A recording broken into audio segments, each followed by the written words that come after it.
Did one of the lift assists on your trunk break on you? I'm going to show you how to fix it. It's real simple. My name's Rick Burrows. You're watching Fix It Rick. So let's get into it. All right, to remove your lift assist, you're going to need a screwdriver, a flathead, and you want to wedge this little metal sleeve right off, and then it pops right off. The bottom is exactly the same, so go ahead and remove the sleeve just like the top.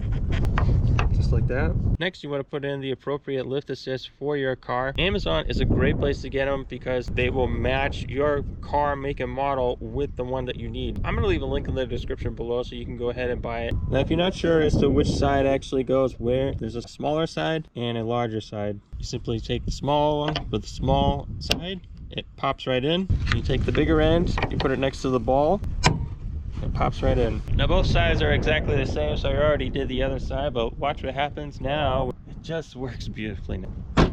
Thanks for watching Fix It Rick. Hit the like button, subscribe, leave a comment below, and always remember that Jesus Christ loves you, and only He can solve your biggest problem.